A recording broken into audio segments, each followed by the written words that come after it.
The way that you can build influence is aligning yourself with people that already have influence. Oprah used to just interview people and people didn't know who she was, but then over time, people were interested in what Oprah had to say. Go out and find the who's who in the zoo. Who are the thought leaders? Profit is sanity, revenue is vanity. If I like something, I get into Endog Zone. And when I channel that into something, I just don't lose. I never got good grades, never really exceeded academically, scraped through university, almost got kicked out. Then I started interviewing people, and I've been able to interview over 100 billionaires, some of the greatest entrepreneurs of our generation on the front covers of our magazine. I knew that I could do more, but I didn't know I was going to be successful. Hey guys. All right. I am here with Nathan Chen, the founder of Foundr Magazine. I don't even know where to start introducing this guy. He has built up, he's very humble about it, but I think it's like one of the biggest online magazines. They have a following of like 4 million people on Instagram. He has interviewed all of the biggest names online, and after building up his magazine to multiple seven figures, I believe, after that, he then went and built a second e-com business to seven figures just to prove that it wasn't a fluke, which I thought was really, really cool. They've partnered with a lot of people to launch other successful courses as well. I believe you now teach e-com as well. So you do a lot of really, really cool things, and I'm super excited to have you here. Absolute guys, like absolute beast at branding, at blowing up social media. Like he blew up his social media really quickly, really, really good at branding, really smart guy. And so super, super excited to have you here, Nathan. I don't think I could do an introduction that is good enough, but really excited to have you. And I'm going to kick off by asking you the same thing that you ask everyone else. How did you get your job? Thanks so much for the kind introduction, Sarah Ann.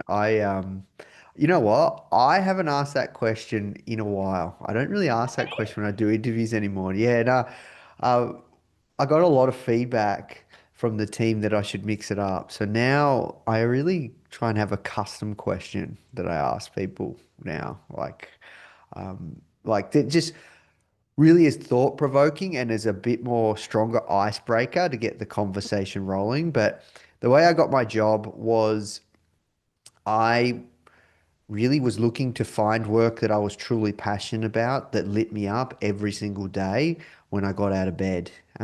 Then I started, interviewing people. I was interested about entrepreneurship.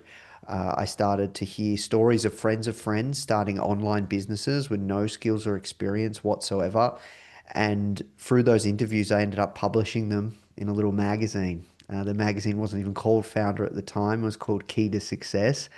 And it kind of took off.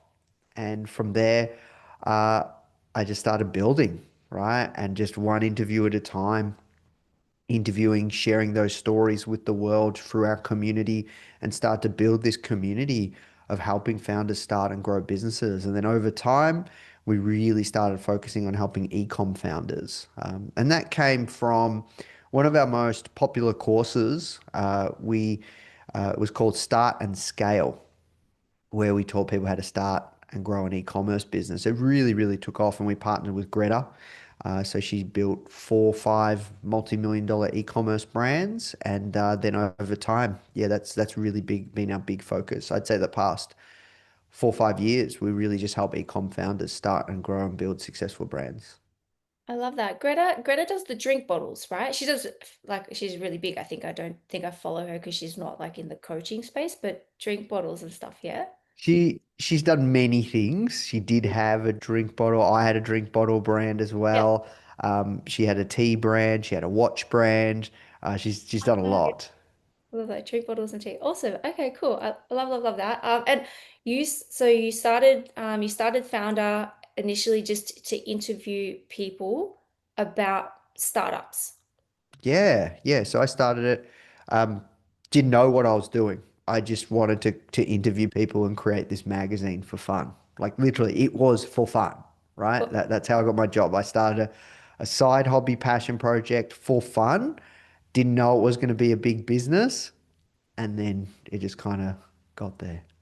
Did you though? I'm really curious because I Like you might start a business and you don't know if it's going to be really big, you don't know if it's going to take off, but you love it. You love what you do, so you do it. You got to love it. I believe, and I think you believe the same thing too. You got to want to get up and do the work. But did you know that you were one day going to be successful? Like you just knew that I'm going to be a successful person. No, not at No. all. No, not at Ah. all. I knew that I could do more and be more, but I didn't know. No, no, I didn't know I was going to be successful. Um, Ah.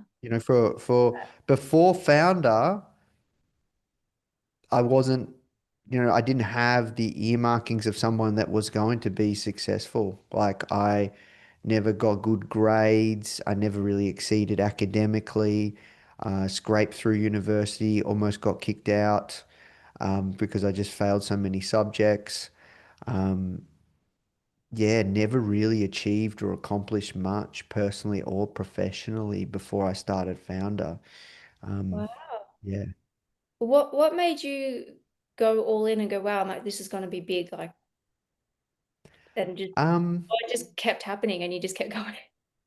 you know what? I've found, Sarah Ann, that if I like something and I enjoy it, I get obsessed with it and I get really good at it. And for me, when I started Founder, I liked it. I really enjoyed it. It was fun.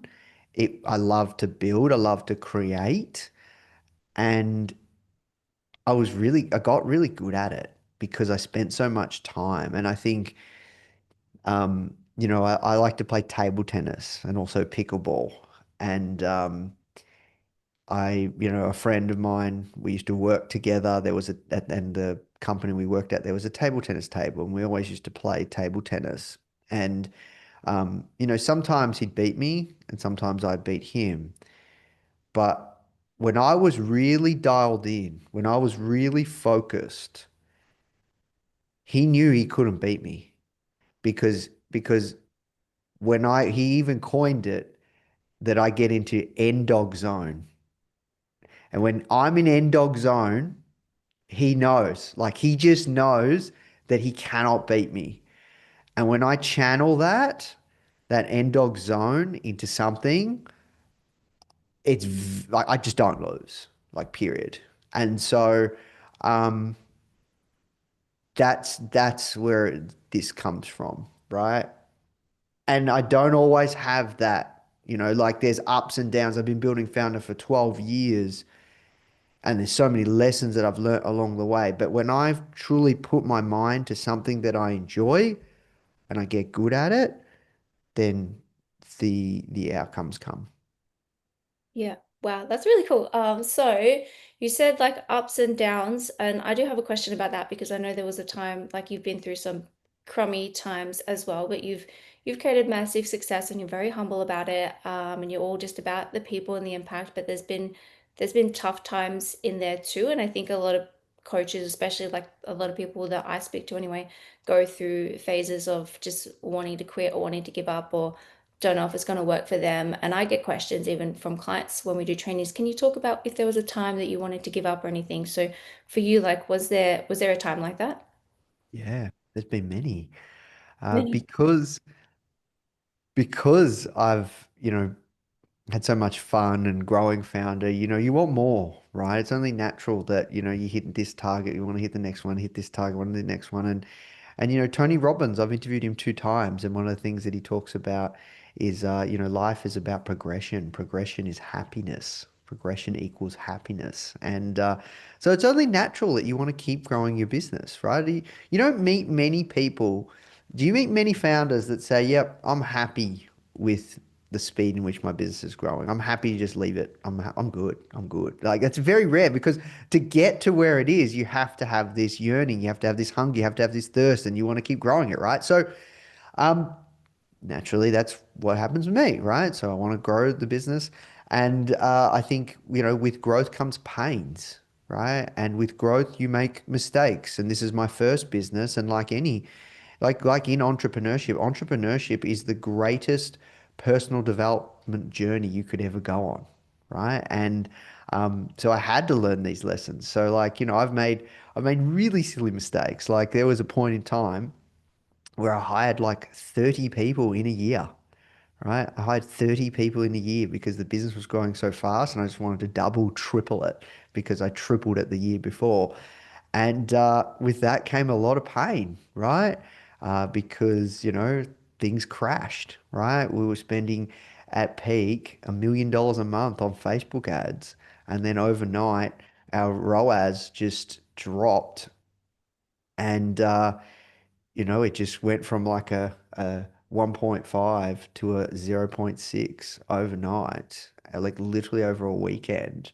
And I'm just like, oh my God, like, and we lost a lot of money, had to let people go. Like, there are really tough times in this journey that you get through it, right? Yeah, and that's the thing, right? Sometimes, or not sometimes, all the time when these things happen or you're in this situation where things are tough and you want to give up, uh, it's never as bad as it seems. And anyone listening, I challenge you to reflect on that. Yeah, yeah, sorry. Yeah. Sorry. Yeah. I was gonna say anyone that's listening, I challenge you to reflect on that because every time you've had, some challenges, when you look back, it wasn't as bad as it felt at the time, and it usually works itself out. And so, yes, I have had many times where I've had challenges. Um, I like that. It never is as bad as it seems. Like it feels like the whole world is crushing around you because you can't do this thing at that one time, or there's no money here or something, and it's like 6 months later, it just wasn't, it wasn't the end of the world. You didn't die.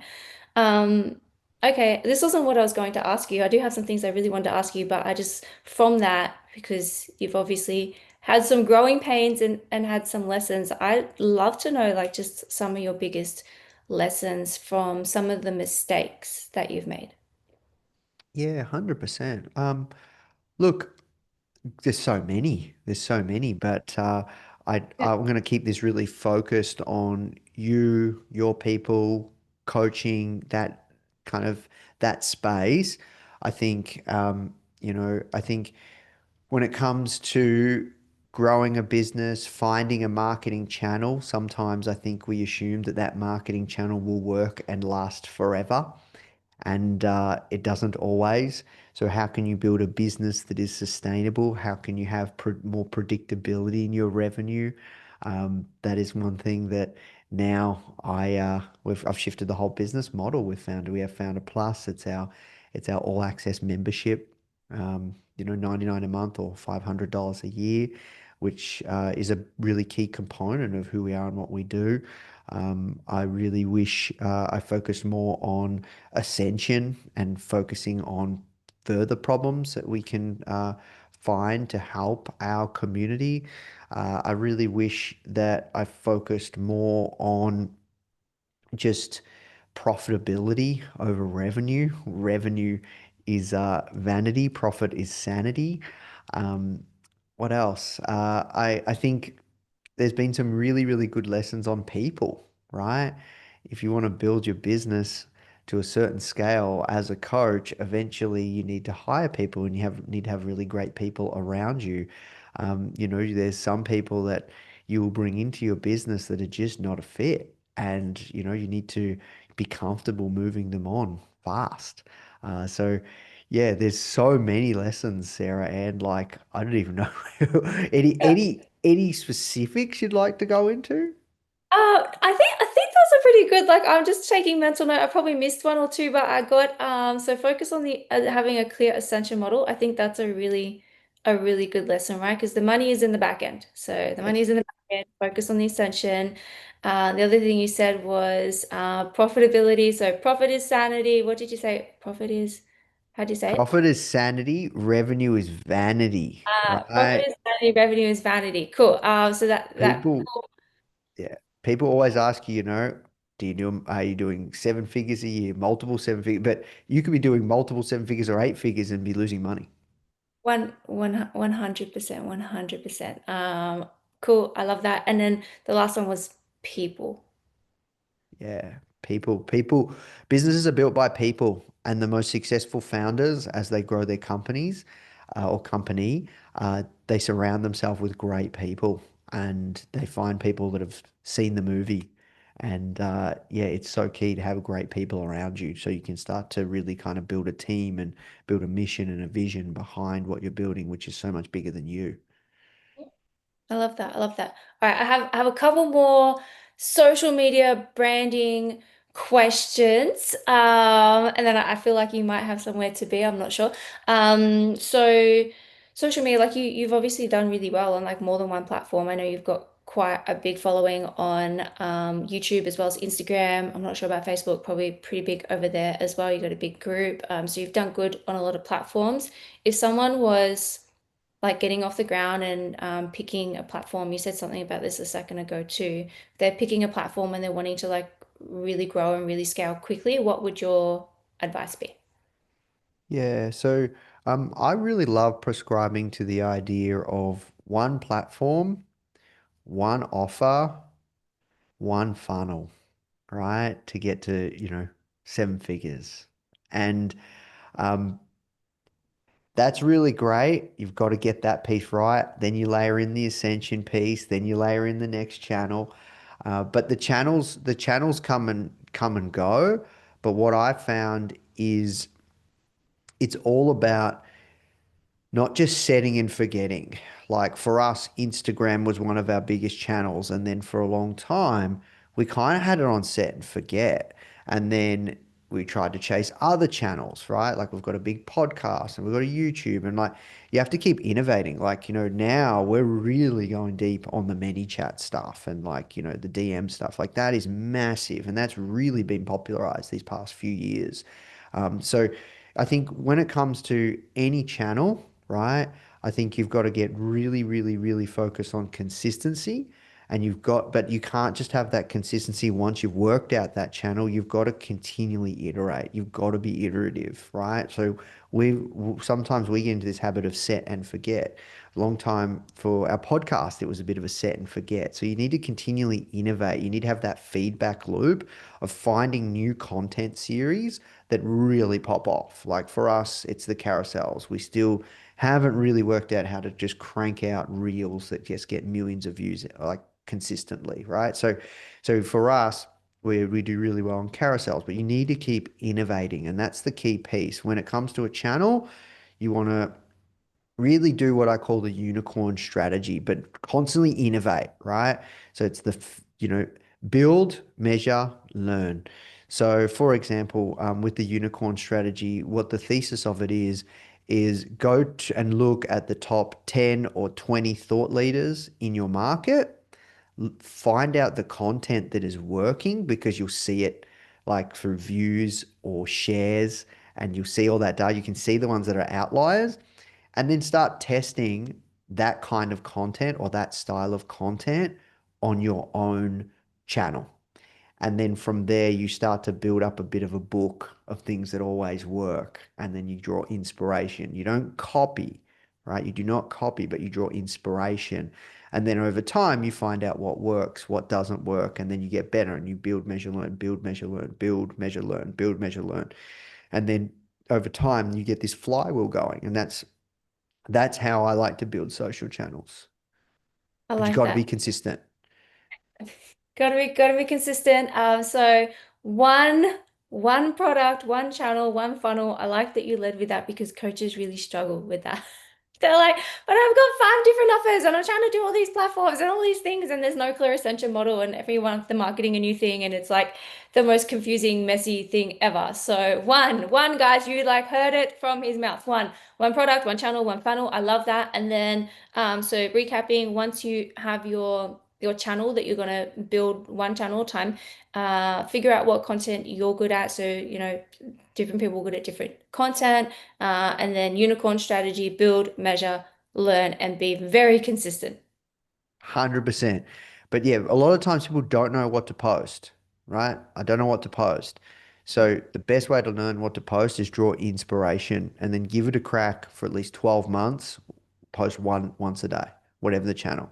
YouTube might be hard to post once a day, but Instagram, TikTok, yeah, those are, I believe that the most powerful channels right now, especially for any coach, would be Instagram, TikTok, or YouTube. and you want to choose one to really, really focus on and get very, very good at. Look, if you're into writing, you could choose Twitter or LinkedIn as well, but I tend to find, yeah, Instagram, TikTok, or YouTube is really where it's at. Don't tell them that. We're telling them Facebook groups. And Facebook groups, guys, it didn't even make his Look, list. It wasn't even on that, it. He so listed every so platform. so Facebook, it's funny you say that. So Facebook and Facebook groups, we haven't had much success. That's why I said to you offline, can you help us with Facebook groups? I We got have a you. large group. It's nothing, we're not doing anything with it. So yeah, there you go.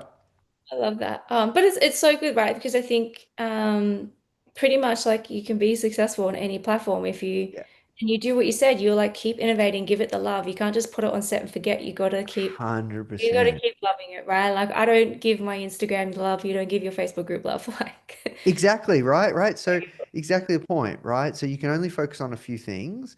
And yeah, like we have I'm sure when, you're going to help us offline, I'm sure when you look at our group and the things we got going on, and I'm sure you're going to go, oh my God, right? This should be $1 million group. I'm sure. it will be. Probably will be. I love that. So good. All right, cool. Last thing. Founder Magazine subscription. What is in the subscription? What do they get? What sort of stuff do you share? Tell me. Yeah, so our biggest focus as a business is Founder Plus. So that's our founder subscription model. So you get access to all of our learning programs. So we have over 100 learning programs now. These are really in-depth courses or workshops on everything you need to know to start and grow your e-commerce business. We've literally mapped out and we've broken it down to micro steps, everything you need to do to go from zero to launch to 6 figures a year to multiple 6 figures a year to 7 figures a year with your e-commerce brand. And we've gone out and we've got the best of the best out there to teach every little component of that. We've been doing this for over a decade, Sarah Ann. Like it's crazy. Like we launched our first program within Foundr in 2016, right? So I've been doing this for a long time, building courses, programs, and that's the first thing. Then we have all the tools, templates, swipe files, everything you need to plug and play to help you grow your brand. And then we have obviously an incredible community, which is a key component. We use Circle. We don't use Facebook. We used to have Facebook. We used to have a very large group on Facebook, but we moved it all to Circle. We have a free Facebook group. And then there's weekly workshops with experts as well. There's discounts, tools, and we've got over like millions of dollars worth of software savings. So all the tools you need to use, we've got all the like we've brokered all these incredible deals. So that's our offer, right? For 99 a month or 500 a year. Like it's pretty crazy what we offer people. That's sick. So you do because in the courses that you teach, like you have other experts teaching too, yeah? Or are they all Yeah. yeah, Yeah, so many, so many, so yeah. many. Really cool. That's super, super cool. We will put I need to get it from you. I need to add you to the group. You're not even in this group, but links for if you guys want the group, like to join Nathan's group that we will fix, we will explode it. But also just like Founder if you want the subscription, because that is super, super boss. So just type Founder, comment Founder, but I'll get the link and everything for you guys. And then before we wrap up, any last I guess like tip, like just like hot tip, like for anyone who's getting off the ground, getting to the first like, 6 or 7 figures, do this or think this way or anything to leave them with. Yeah, so look, what I would share with people is when it comes to building a brand, this is something that a lot of people come to me for is like, how do you build your brand? How do you build your authority? How do you become a thought leader in the space? And that's one thing I've been able to do with Founder is like I've built this from nothing, right? I haven't raised any money, and I've been able to interview like over 100 billionaires, some of the greatest entrepreneurs of our generation on the front covers of our magazine, and I've been able to build this thing. And um, one thing that I've found is the way that you build, because what we're all looking for is influence and attention, right? And the way that you can build influence is aligning yourself with people that already have influence. So then enough people have seen you associated with those influential people, then you become influential. So when I was in my early days of building Foundr, someone really smart, they said to me, go out and find the who's who in the zoo. Go out and find the who's who in the zoo. Who are the thought leaders? Who are the who's who in your zoo? And if come up with a list of about 20 people of the who's who in your zoo. Who are the thought leaders in your industry? And if you can partner with them in some way, shape, or form, you can interview them. If you can interview or partner or associate yourself with at least 50% of those people, you will be in that category, right? You will be in that category. And that's what Oprah's done. Like, have you, like the Oprah strategy, right? At first, Oprah used to just interview people and have her on her show, and then people didn't know who she was. But then over time, people were interested in what Oprah had to say. So if you want to build influence, that's something that I've done at Foundr, which is build my brand, and the company's brand, which has paid its weight in gold. But you need to find out who's the who in the zoo and collaborate with those people in some way, shape, or form. And I hope that's helpful. So helpful. So Oprah Strategy, guys, write it down. Oprah Strategy, collaborate with the who's who in the zoo. Do you teach that inside the Foundr subscription as well? Is there a course on that? Yeah, we do have we do have a few bits and pieces there. Ooh, Yeah, on that. ooh, they got some stuff on it. Amazing. Super good. Links, guys, if you want, type Foundr if you want to get the subscription. I'll get Nathan's group and stuff for you as well if you're interested in joining that. But otherwise, drop some love, say thank you, because I'm super grateful that you did this with us, Nathan. So thank you so much. Super valuable. Peace and love, guys. Have an amazing weekend and